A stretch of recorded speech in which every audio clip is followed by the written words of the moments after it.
सबसे पहले डेफिनेशन की बात करें तो आई थिंक मैं बोलूं या फिर लिख देता हूं, वो डिपेंड करता है आप पर। चलिए मैं एक बार पहले बोल देता हूं।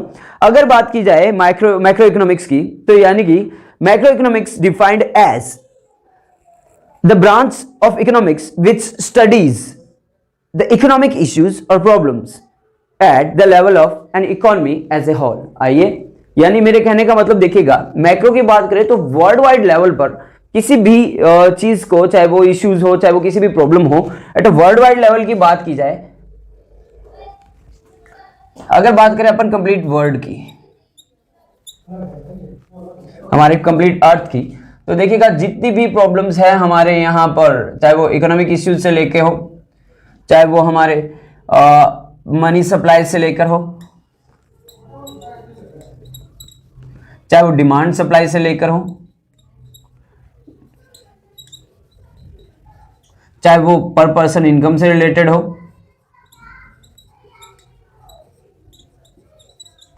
ठीक है। अगर पूरे वर्ल्ड वाइड लेवल पर किसी चीज की बात की जाए, that is known as macroeconomics. चलिए मैं लिख देता हूं एक बार, ज्यादा बेटर रहेगा, फिर आगे बढ़ जाएंगे इसकी तरफ। तो मैं पूरा एक्सप्लेनेटिव मेथड से पूरा एक्सप्लेन करूंगा ताकि आपको ज्यादा से ज्यादा बेटर रहेगा। तो आइए बढ़ते हैं।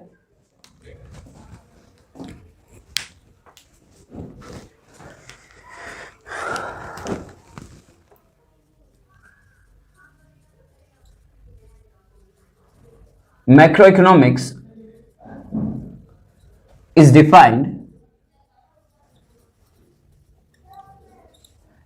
as, sorry, the marker is not working, the branch which explains issues or problems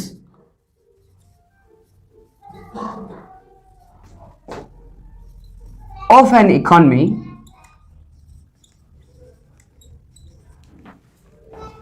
as a whole। देखिएगा, यानी कि is defined as the branch which explain, जो हमें बताए या जो डील करे, जो एक्सप्लेन करे किन चीजों से रिलेटेड, इश्यूज और प्रॉब्लम्स ऑफ एन इकोनॉमी, किसी भी इकोनॉमी सेक्टर के या किसी भी नेशन को लेकर के या किसी भी कंट्री को लेकर के, उसके सामने आने वाली प्रॉब्लम से रिलेटेड कोई भी चीजों को अगर अपन डिस्कस करते हैं किस लेवल पर, एज ए होल, यानी कि वर्ल्ड वाइड लेवल पर अगर उसकी बात की जाए तो ऑब्वियसली उसको क्या माना जाता है, मैक्रो इकोनॉमिक्स। अगर किसी इंडिविजुअल की बात करें तो माइक्रो है, अगर सभी की बात की जाए तो that is non as macro. अगर अपन नॉर्मली एग्जांपल में आपको कहना चाहूं कि अगर हम हमारे घर में किसी एक मेंबर की इनकम की बात करें दैट इज माइक्रो, अगर पूरी फैमिली की बात करें दैट इज मैक्रो, अगर पूरे गांव में किसी एक शख्स के बारे में बात करें, उसके पर पर्सन कंजप्शन की बात करें, उसके इनकम्स की बात करें, उसके एक्सपेंडिचर्स की बात करें, उसके कंजप्शन की बात करें, तो दैट इज माइक्रो। अगर पूरे गांव के बारे में बात करें तो ऑब्वियसली मैक्रो। लेकिन हम यहाँ पे किसके बारे में पढ़ रहे हैं, इकोनॉमिक्स के बारे में, तो हम यहाँ पे पर पर्सन को लेकर तो नहीं पढ़ेंगे, हम पढ़ेंगे किसी एक देश की इकोनॉमी को लेकर के, पूरे वर्ल्ड वाइड के लेवल को या इंटरनेशनल लेवल पर उसकी जो भी इश्यूज रहते हैं, जो भी प्रॉब्लम्स रहते हैं, जो भी कंपैरेटिवली रहते हैं, उनके बारे में। तो आइए शुरू करते हैं। मैं आपको बता देता हूं कि क्या क्या चीजें रहेगी इसके अंदर। ये रहेगा हमारा वर्ल्ड लेवल। अगर वर्ल्ड लेवल की बात की जाए तो सबसे पहली चीज हमारी जो रहेगी वो रहेगी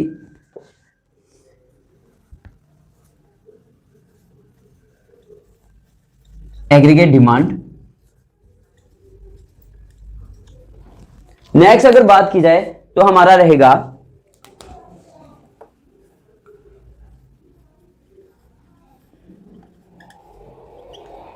एग्रीगेट सप्लाई। जो थर्ड वन जो पॉइंट रहेगा वो रहेगा हमारा नेशनल इनकम।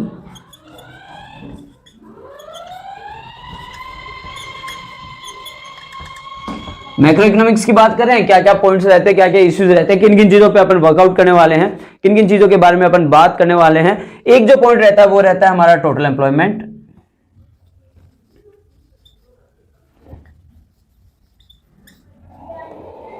आई थिंक मेरी हैंडराइटिंग कुछ ज्यादा ही बुरी होती जा रही है।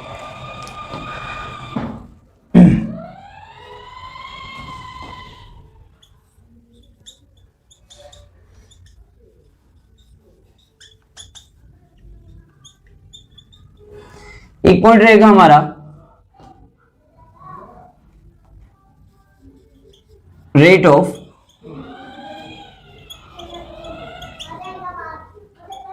Inflation. I am sorry guys, हो सकता है आज मार्कस थोड़े लाइट दिख रहे हो आपको, ठीक है ना। और नेक्स्ट जो रहेगा हमारा वो रहेगा जनरल प्राइस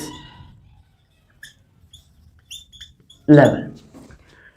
इन 6 टॉपिक्स को लेकर पूरी मैक्रो इकोनॉमिक्स रहेगी। वर्ल्ड वाइड लेवल पे ध्यान रखिएगा, वर्ल्ड लेवल, अगर पूरी पृथ्वी की पूरे इंटरनेशनल मार्केट की बात की जाए तो उसके बारे में अपन देखेंगे।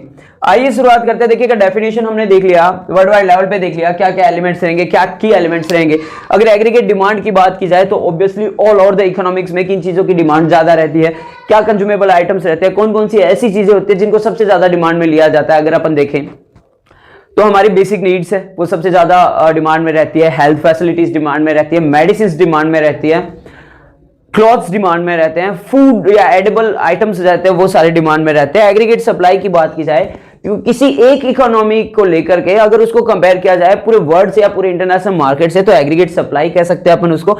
नेशनल इनकम, अब बात आती है नेशनल इनकम की कि नेशनल इनकम क्या क्या हो सकते हैं। नेशनल इनकम, अब आप कहोगे कि सर हमारा जो देश होता है या कोई भी इकोनॉमी होती है वो कोई दुकान थोड़ी चलाती है जो इसको इनकम होगी। नहीं जनाब, आप ये देखिए, आप कोई भी चीज बाय करते हैं तो आप मोस्टली ये नोटिस करते हैं शॉपकीपर आपको ये कहता है कि भाई ये तो एमआरपी पे है तो ऑब्वियसली हम आपको एमआरपी पे ही प्रोवाइड करेंगे कि भाई हमें भी इतने ही रुपए में आती है। तो इमेजिन करिएगा जैसे मैं एक शॉपकीपर हूं, मैं एक चिप्स का पैकेट या फिर किसी भी स्नैक्स का जो पैक है वो 20 रुपीज के अंदर सेल कर रहा हूं और उसके ऊपर एमआरपी भी 20 है।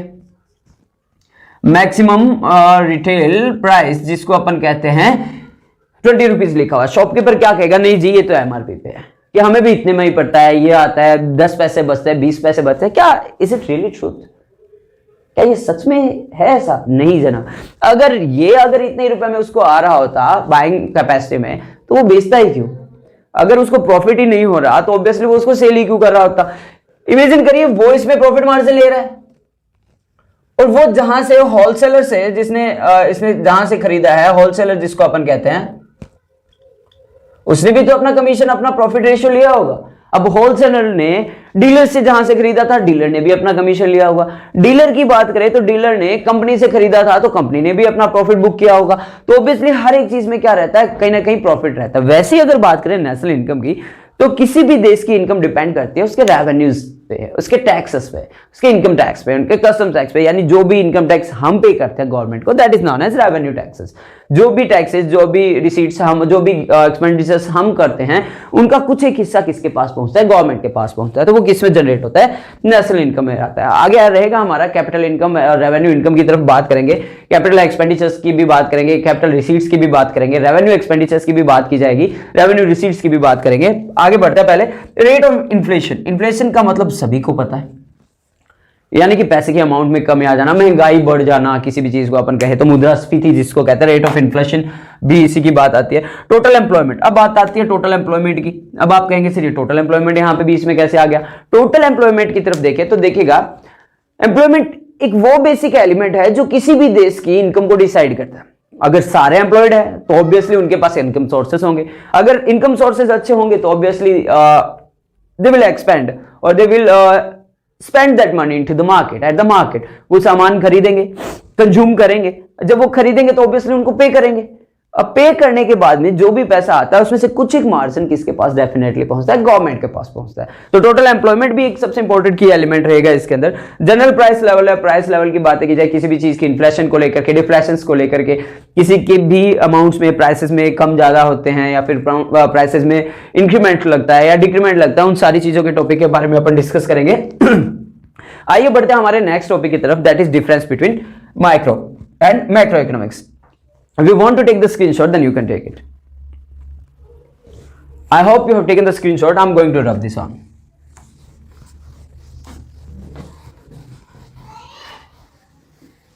चलिए एक सिंगल से नॉर्मल से डिफरेंशिएट पे बात कर लेते हैं अपन, हमारा किसका, माइक्रो और मैक्रो का। डिफरेंस बिटवीन माइक्रो इकोनॉमिक्स और then macro economics.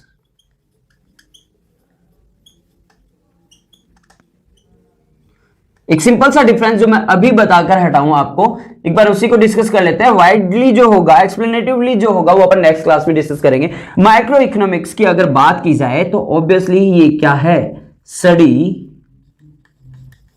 Of an individual.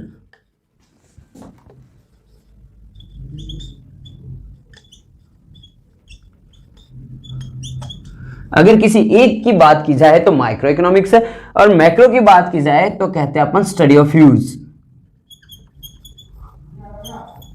Study of an economy as a whole. अगर किसी बड़ी की बात की जाए, अगर किसी कंप्लीट लेवल की बात की जाए, ह्यूज लेवल की बात की जाए, वास्ट लेवल की बात की जाए, तो उसकी स्टडी को क्या कहा जाता है, मैक्रो इकोनॉमिक्स कहा जाता है। और अगर माइक्रो इकोनॉमिक्स की बात करें तो ये बिफोर ही मैं बता चुका कि अगर बात करें माइक्रो इकोनॉमिक्स की तो ये किससे रिलेटेड है, यानी कि issues, problems,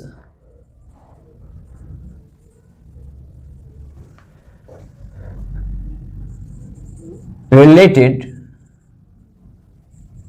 to an individual।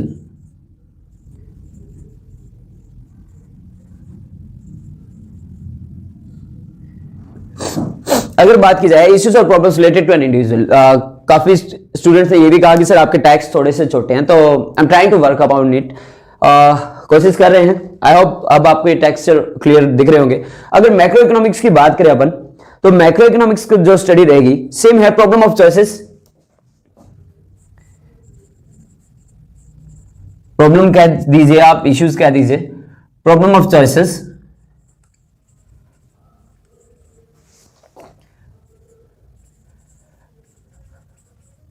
Related to an economy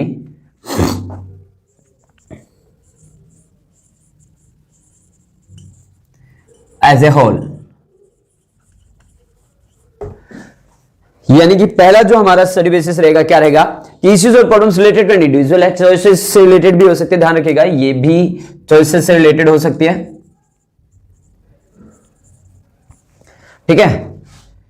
लेकिन ये जो रहेगा वो क्राइटेरिया रहेगा इंडिविजुअल का। बने रहिएगा इसी क्लास में, क्योंकि आज की जो क्लास है हो सकता है थोड़ी सी लेंथी हो, बट आज ये चैप्टर सेकंड पार्ट में अपन कंप्लीट करके रहेंगे। सेकंड पार्ट देखे या सेकंड डिफरेंस देखे तो अपन कह सकते हैं economic variables.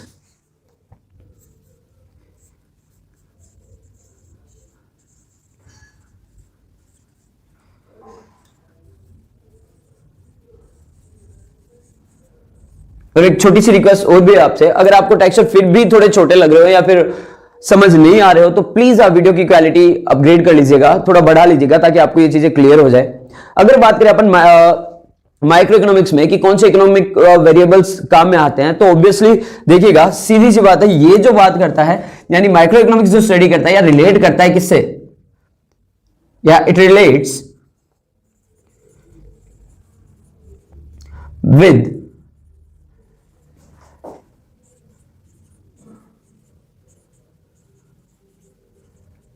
consumers demand and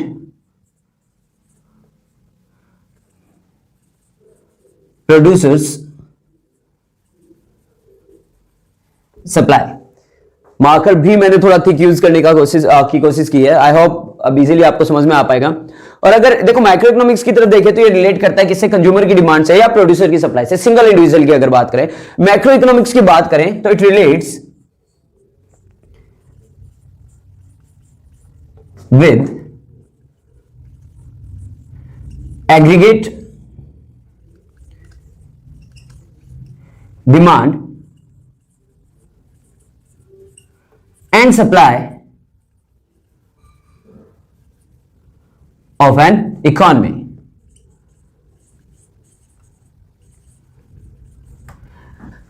देखिएगा हर एक पर्सन की अपनी अपनी इंडिविजुअल चॉइसेस होती है। अगर मैं मेरी बात करूं कि भाई मुझे कौन सा बिस्किट पसंद है, तो बचपन से मेरा फेवरेट तो पार्ले जी रहा है। अगर पूरे देश की बात की जाए, पूरी इकोनॉमी की बात की जाए, तो लोग कहेंगे सर हमें ब्रिटेनिया पसंद है या हमें 2020 पसंद है या कोई और हाइड एंड सीक हो सकता है, कुछ भी हो सकता है। आई मीन टू से मेरा एग्जांपल सिर्फ इतना ही है कि यहां पे जो माइक्रो इकोनॉमिक्स जो रिलेट करता है वो सिंगल कंज्यूमर या इंडिविजुअल कंज्यूमर की डिमांड और प्रोड्यूसर की सप्लाई पे डिपेंड करता है। किसी एक प्रोड्यूसर की सप्लाई या प्रोडक्शन या आउटपुट पे डिपेंड करता है। अगर मैक्रो की बात करें तो it relates to the aggregate demand, यानी कि ऑल ओवर इकोनॉमी में ज्यादातर लोग एवरेज क्या पसंद कर रहे हैं और पूरी इकोनॉमी किस पे प्रेफर कर रही है, किस बिस्किट को ज्यादा प्रेफरेंस या चॉइसेस मिल रही है, वो रहता है हमारा किसका, मैक्रो इकोनॉमिक्स का। बिस्किट तो सिर्फ एक एग्जांपल है। I just wanted to explain कि यहां जो बात रहेगी वो कंप्लीटली इकोनॉमी लेवल पे रहेगी। नेक्स्ट देखते हैं हम इकोनॉमिक एजेंट। मैं सीधा चलिए मैं पूरा ही लिख देता हूं।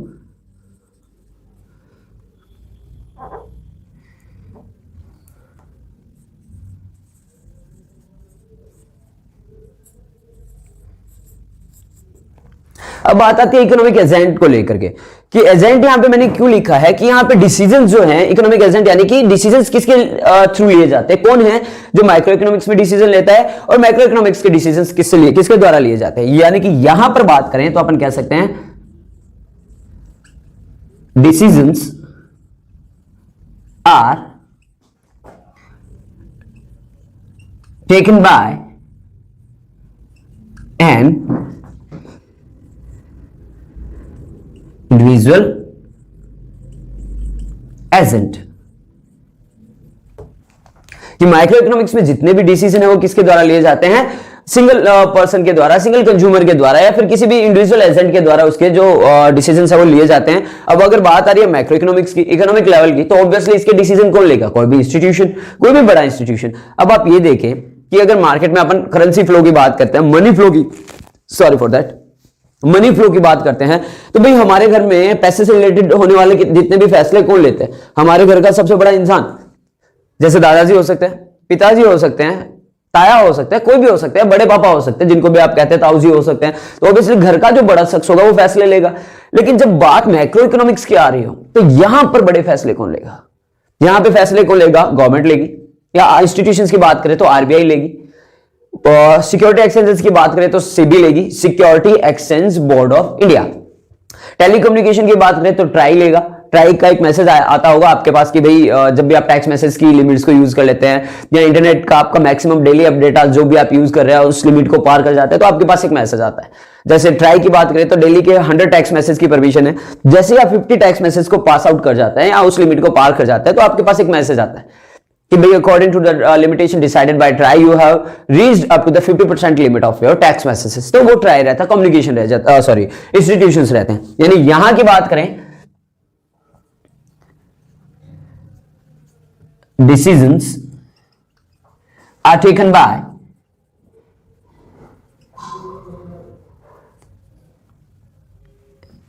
इंस्टीट्यूशंस, सॉरी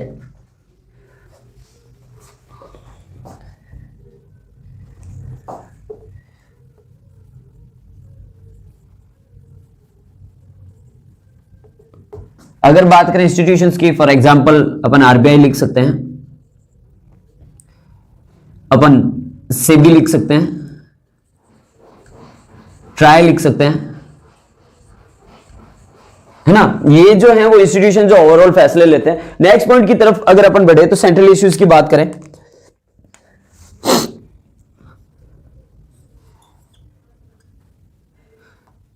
एक छोटी सी रिक्वेस्ट और एक सजेशन और भी देना चाहूंगा आप सभी को कि हो सकता है व्हाइट बोर्ड पे काम करते टाइम या वीडियो रिकॉर्ड करते टाइम कोई भी मार्किंग मिस्टेक हो सकती है या फिर हैंडराइटिंग मिस्टेक हो सकती है या स्पेलिंग एरर आ सकता है, तो प्लीज अवॉइड करें ऐसी चीजों को और आप खुद भी उसको रेक्टिफाई कर सकते हैं क्योंकि हमसे ज्यादा आप बेहतर देख पाएंगे इन चीजों को। हम तो ऑब्वियसली लिखते चले जाते हैं तो फ्लो में पता ही नहीं चल पाता।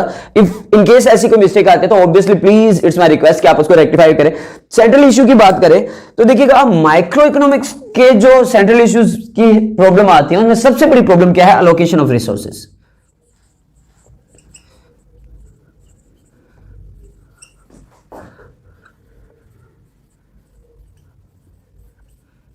कि अगर मैं आज बात करूं कि भाई मेरे घर में कोई शादी है, कोई फंक्शन है, तो ऑब्वियसली मैं एक एस्टिमेट बिठाऊंगा कि भाई हाँ मेरे घर में इस फंक्शन में कितना खर्चा होने वाला है।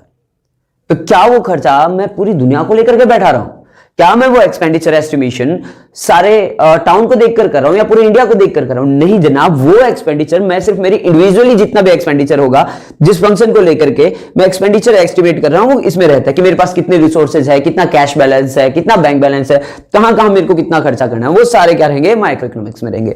मैक्रो की बात करें तो allocation of resources obviously economic level पे रहेगा कि जो खर्चे होते हैं वो किस लेवल पे किए जाएं या ओवरऑल आउटपुट क्या रहेगा हमारा, उसका इंपैक्ट हमारी इकोनॉमी पे क्या रहेगा, उस चीजों से उन चीजों से हम कहां तक आउटपुट को सस्टेन कर पाएंगे, कितना आउटपुट सस्टेन कर पाएंगे, कॉस्ट हमारी क्या रहेगी, लेकिन वो रहेगी पूरी इकोनॉमी के लेवल के बारे में। अगर जैसे देखिएगा मेरी बात करें तो दैट इज इंडिविजुअल, अगर पूरी इकोनॉमी की बात करें तो दैट इज मैक्रो इकोनॉमिक्स, एक बंदे की बात करें माइक्रो इकोनॉमिक्स, पूरे नेशन की बात करें मैक्रो इकोनॉमिक्स, हमारी इनकम पर्सनल इनकम की बात करें that is study of micro economics, पूरे देश की इनकम की बात करें मैक्रो इकोनॉमिक्स, मेरे एक्सपेंडिचर की बात करें तो माइक्रो इकोनॉमिक्स, ओवरऑल एक्सपेंडिचर की बात करें मैक्रो इकोनॉमिक्स। ध्यान रखिएगा, आई होप ये चीजें अब क्लियर होती जा रही होंगी आपको।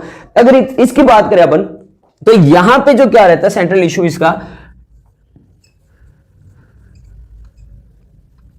determination of overall output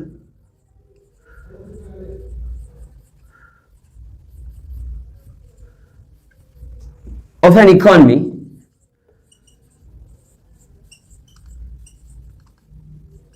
as a whole।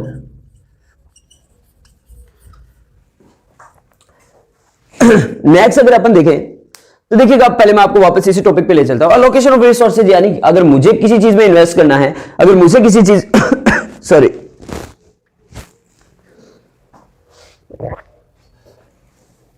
अगर मुझे किसी पर्सनल चीज में कोई चीजें इन्वेस्ट करनी है, एक्सपेंडिचर करना है, तो मैं मेरे रिसोर्सेज देखूंगा।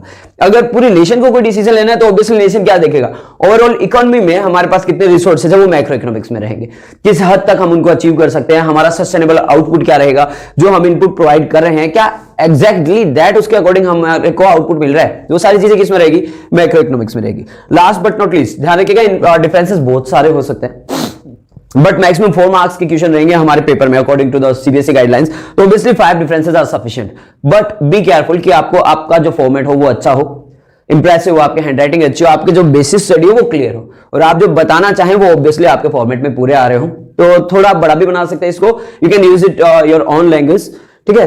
बाकी मैंने कोशिश की है कि लैंग्वेज को इतना थोड़ा सा एफिशिएंट बनाया जाए कि आप इसी लैंग्वेज को कॉपी करके भी लिख पाए। आइए बढ़ते हैं नेक्स्ट, माइक्रो मैक्रो पैराडॉक्स। अब माइक्रो मैक्रो पैराडॉक्स का मतलब क्या है, पहले उसको समझिए। माइक्रो मैक्रो पैराडॉक्स का मतलब कुछ ऐसे लीगल एक्शंस या कुछ ऐसे लॉजिकल एक्टिविटीज अगर माइक्रो इकोनॉमिक्स में किए जाए तो क्या वो मैक्रो के लिए भी सही होंगे। इमेजिन करिए, जैसे मैं 50,000 रुपीज अर्न कर रहा हूं पर मंथ, हाइपोथेटिकल सिचुएशन लीजिएगा, मैं ठीक है मेरे एक्सपेंडिचर कम कर सकता हूं, मैं 50,000 में से मैंने 30,000 बचा लिए, मैंने मेरे एक्सपेंडिचर्स कम किए, खर्चे कम कर दिए, मैं जो भी मेरी लाइफस्टाइल जी रहा हूं मैंने इंफीरियर गुड्स को अपना लिया, कॉस्ट एक्सपेंसिव गुड्स को डिक्लाइन कर दिया या उनको मैंने डिस्कार्ड कर दिया। मैंने कहा नहीं, आज से हम, पहले घर में 5 किलो दूध आता था, अब हम सिर्फ 2 किलो ले रहे हैं। पहले मैं डेयरी मिल्क सिल्क खाया करता था, अब मैं सिर्फ एक नॉर्मल से मंच से काम चला रहा हूं या किटकैट से काम चला रहा हूं, तो ऑब्वियसली मैं मेरा एक्सपेंडिचर कम कर रहा हूं। मैं डेली गाड़ी कैरी किया करता था, अब मैं बाइक से प्रेफर कर रहा हूं, तो ऑब्वियसली मेरे खर्चे कम होंगे। अब उन खर्चों को कम करने के पीछे इंडिविजुअली मैं तो कर सकता हूं। अगर इमेजिन करो मेरी इसी थिंकिंग को अगर ऑल ओवर नेशन अपना ले तो उसका एक इंपैक्ट, आप तो ये कहेंगे कि सर बढ़िया है, सबके पास इनकमिंग होगी, सबके पास सेविंग्स होंगे, फ्यूचर सस्टेंस अच्छा होगा या सस्टेनेबल फ्यूचर होगा, सबके पास एक ह्यूज सेविंग बल्क में होगा, बैंक बैलेंस अच्छा होगा। बट एक चीज आप नोटिस जरूर करिएगा, हर सिक्के के 2 पहलू होते हैं। अगर मैं मेरे खर्चे कम कर रहा हूं तो ऑब्वियसली मैं मार्केट में कम इन्वेस्ट कर रहा हूं, मेरी जो डिमांड है वो कम हो रही है। अगर मेरी डिमांड कम होगी तो मैं मार्केट कम जाऊंगा, मेरा पैसा कम खर्च करूंगा, उससे फर्क क्या पड़ेगा?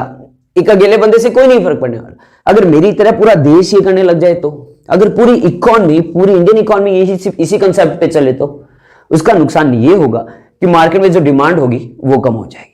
अब मार्केट में अगर डिमांड कम होगी तो गवर्नमेंट के पास रेवेन्यू जनरेट नहीं होगा, गवर्नमेंट के पास टैक्सेस नहीं आएंगे, गवर्नमेंट के पास टैक्सेस नहीं आएंगे तो हमारा डेवलपमेंट तो गया जनाब।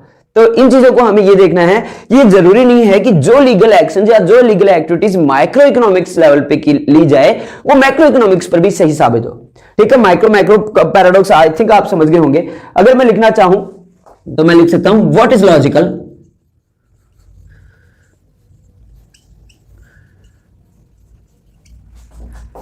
Eight the level of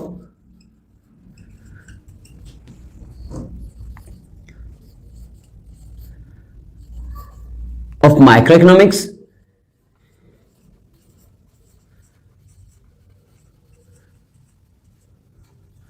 may not be suitable for macroeconomics।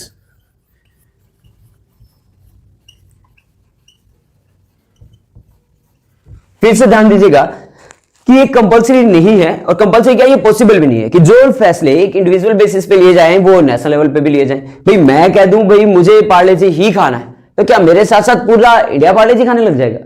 क्या बाकी सारे बिस्किट्स को डिक्लाइन कर दिया जाएगा? क्या सबकी चॉइसेस मेरे अकॉर्डिंग हो जाएगी? नहीं जनाब, दिस इज नॉट पॉसिबल। आप अपने लेवल पे फैसले ले सकते हैं, इंडिविजुअली डिसीजंस लिए जा सकते हैं, बट मैक्रो इकोनॉमिक्स लेवल पे बात करें, अगर इकोनॉमिक लेवल पे बात करें तो ये फैसले इंस्टीट्यूशंस ले सकते हैं या फिर कोई रूल्स एंड रेगुलेशंस की बात। मैं जैसे मेरी फैमिली में मैंने रूल अप्लाई कर दिया कि भाई रात को 9 बजे के बाद कोई भी घर से बाहर नहीं जाएगा, तो क्या पूरा नेशन ही घर से बाहर नहीं जाएगा? नहीं, इट्स नॉट पॉसिबल। बट ये हो सकता है अगर गवर्नमेंट उस चीज को अप्लाई करे कि आफ्टर 9 o'clock एट नाइट और आफ्टर 9 o'clock इन इवनिंग कह दीजिए, नाइट कह दीजिए कि कोई भी बाहर नहीं जाएगा, पेंडेमिक चल रहा है, तो ऑब्वियसली वो एप्लीकेबल हो सकता है। ठीक है, तो ध्यान रखिएगा, इसमें अपन लिख सकते हैं, बट ध्यान रखिएगा मैक्रो लेवल पे जो फैसले लिए जाएंगे ऑब्वियसली वो इंडिविजुअल लेवल पे आएंगे। जैसे वो रूल मैंने अभी कहा कि आफ्टर 8 जो है नाइट कर्फ्यू है, तो वो सब पे लागू हो गया, इंडिविजुअल पे भी हो गया, पूरी इकोनॉमी पे भी हो गया। अगर टैक्सेस गवर्नमेंट ने अप्लाई कर दिए तो वो सब पे लागू हो गए, इंडिविजुअल पे भी लागू हो गए, नेशनल लेवल पे भी लागू हो गए। इंटरेस्ट रेट आरबीआई ने बढ़ा दिया तो इंडिविजुअल पे भी लागू हो गया। फ्यूल प्राइसेस बढ़ गए तो इंडिविजुअल पे भी लागू हो गया। लेकिन अगर मैं कह दूं मैं फ्यूल यूज ही नहीं करूंगा, मैं बाइक चलाऊंगा नहीं, तो क्या नेशन नहीं चलाएगा? ऑब्वियसली नॉट, ऐसा हो ही नहीं सकता। आप इंडिविजुअली डिसीजन ले सकते हैं, आप फोर्स नहीं कर सकते इकोनॉमी को। ठीक है, अगर इसको अपन लिखे तो कह सकते हैं अपन applicable on individual also,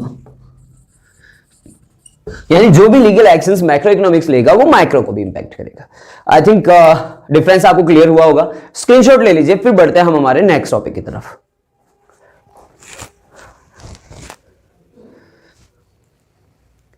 I hope you have taken the sufficient time for taking the screenshot. आइए आगे बढ़ते हैं, ध्यान रखिएगा, जुड़े रहिएगा, आज इस चैप्टर को पूरा करके ही दम लेंगे।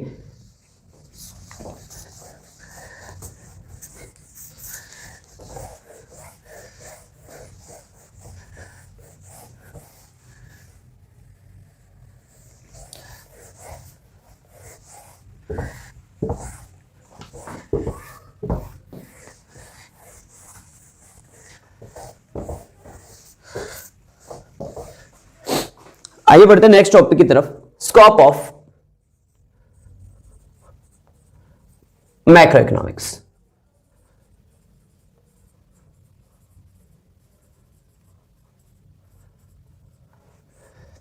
अब आप कहेंगे सर ये स्कोप क्या होता है? तो मैं आपको एक छोटी सी बात बताता हूं। मोस्टली जो भी इंग्लिश मीडियम स्टूडेंट्स में पढ़ते हैं उनके साथ में सबसे बड़ी प्रॉब्लम यही आती है कि उनको एक्चुअल में इनका हिंदी का मतलब नहीं पता होता। तो ध्यान रखिएगा, स्कोप का मतलब होता है दायरा।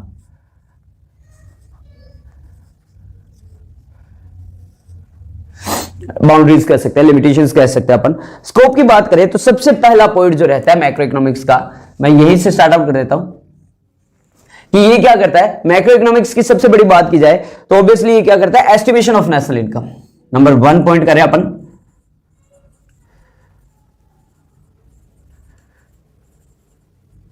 Estimation of national income. Individual level पे बात नहीं हो रही है, नेशनल लेवल की बात हो रही है, कंप्लीट इकोनॉमी की बात हो रही है। तो ऑब्वियसली अपन क्या कहेंगे, किसकी बात होगी कि भाई पूरी दुनिया की, सॉरी नॉट फॉर पूरी होल वर्ल्ड, बात होगी सिर्फ हमारे देश की या फिर जिस भी इकोनॉमी की बात हो रही है। तो एस्टिमेशन ऑफ नेशनल इनकम कि क्या जो हमारी अनुमानित नेशनल इनकम है, estimated national income. Number point second की बात करें तो ये जो वर्कआउट करेगा थ्योरी ऑफ एम्प्लॉयमेंट पे, अब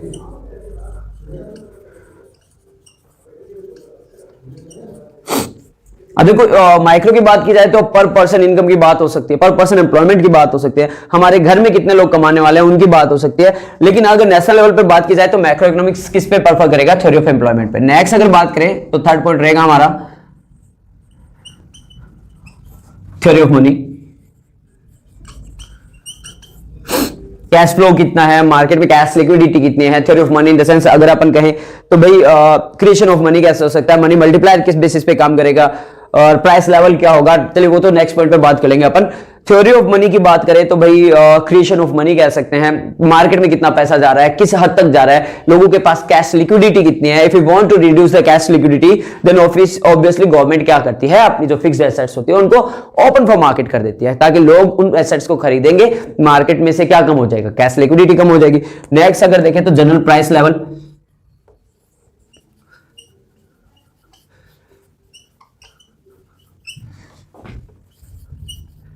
प्राइस लेवल से रिलेटेड अपन इन्फ्लेशन को भी कह सकते हैं कि मार्केट में इन्फ्लेशन कितना है, महंगाई है या नहीं, अगर है तो किस हद तक उसको कंट्रोल किया जा सकता है, कैसे कैश लिक्विडिटी को रोका जा सकता है, किस तरीके से अपन मार्केट कंट्रोल कर सकते हैं।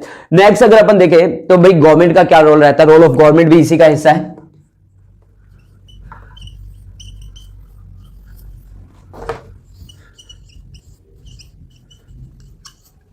ऑब्वियसली अगर मैक्रो की बात हो रही है, नेशनल लेवल की बात हो रही है, गवर्नमेंट तो ऑब्वियसली रोल ऑफ गवर्नमेंट भी आएगा इसमें, गवर्नमेंट बजट भी आएगा। आप ये भी कह सकते हैं रोल ऑफ गवर्नमेंट या फिर government budget.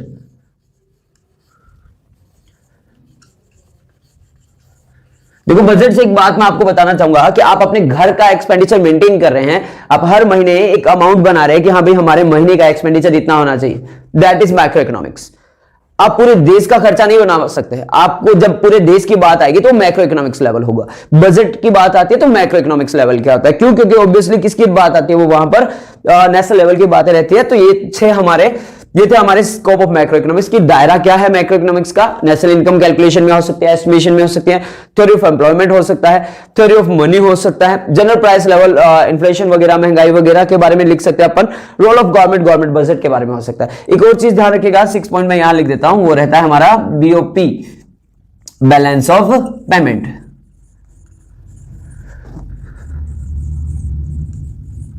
Balance of payment यानी कि अपन बात करें फॉरेन एक्सचेंज इन्वेस्टमेंट की, फॉरेन एक्सचेंज रेट की, तो ऑब्वियसली अगर आप ये देखिएगा कि एट प्रेजेंट अगर अपन मार्केट में बात करें तो क्या प्राइसेस हमारे हिसाब से डिसाइड होती है? नहीं, वो गवर्नमेंट के अकॉर्डिंग डिसाइड होती है।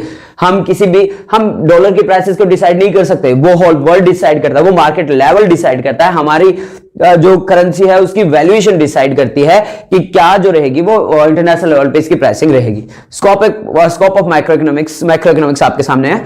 नेक्स्ट टॉपिक हम हमारा देखेंगे significance. I hope you have taken the screenshot.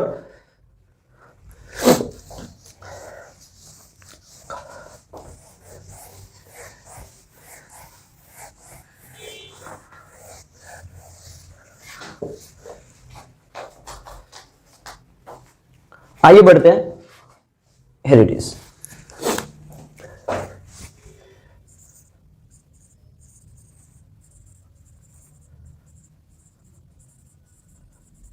Significance of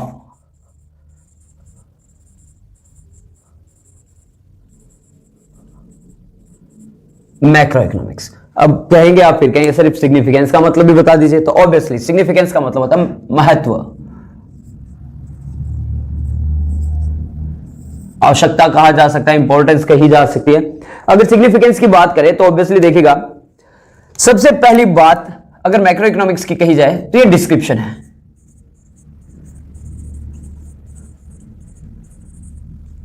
description of an economy.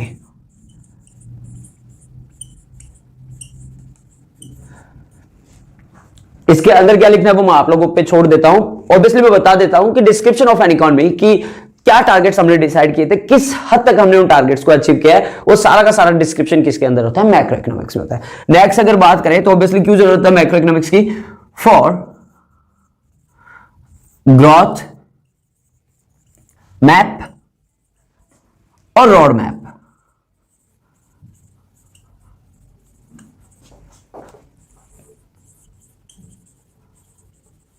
अब रोड मैप से ये मत मतलब निकाल लीजिएगा कि सड़कों का नक्शा, नहीं जनाब। फॉर द ग्रोथ मैप यानी कितना अपन ग्रोथ करते आए थे, किस हद तक हमने ग्रोथ किया है, क्या हमारे फ्यूचर टारगेट्स रहेंगे, क्या क्या सेक्टर्स में हमें अचीवमेंट्स को और ज्यादा इंपॉर्टेंस में लेना है, क्या क्या सेक्टर्स को हमें एग्जीक्यूशंस में लेना है, वो भी किसकी इंपॉर्टेंस है, मैक्रो इकोनॉमिक्स की है। नेक्स्ट अगर देखें तो अपन कह सकते हैं इकोनॉमिक स्टेबिलिटी।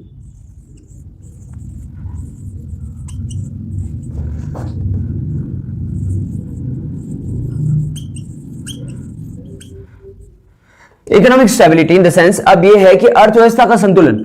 ऑब्वियसली अगर अर्थव्यवस्था गड़बड़ाती है तो उसके लिए जिम्मेदार कौन होता है, गवर्नमेंट। तो गवर्नमेंट को अगर ऐसे फैसले लेने पड़े, जैसे मैंने अभी एक एग्जांपल बताया था कि मार्केट में अगर कैश लिक्विडिटी ज्यादा होगी तो आरबीआई क्या इंस्ट्रक्ट करेगी, आरबीआई कहेगी जनाब आप क्या करो, मार्केट में कैसे भी करके कैश लिक्विडिटी को कम करो।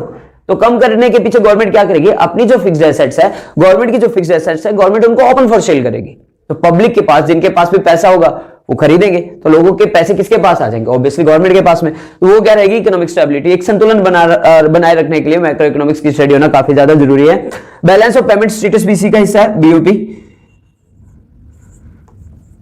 जिसको अपन कहते हैं balance of payment.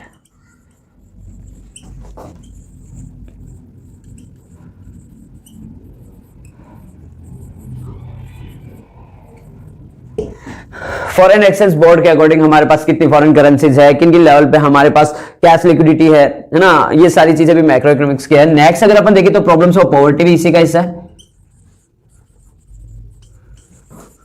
Problems of poverty.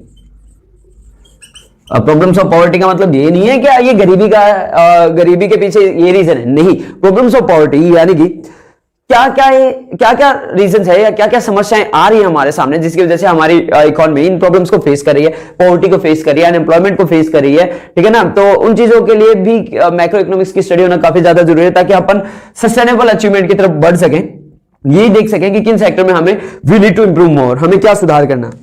Last but not least, formation policy.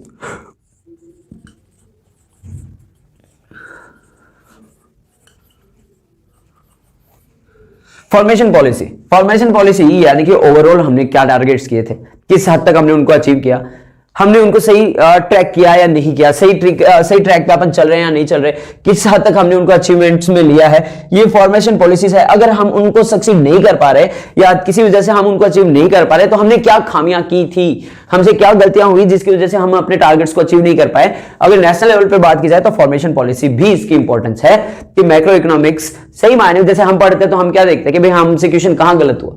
अगर नेशनल लेवल की बात की जाए तो मैक्रो इकोनॉमिक्स ही उसका मीडियम हो सकता है।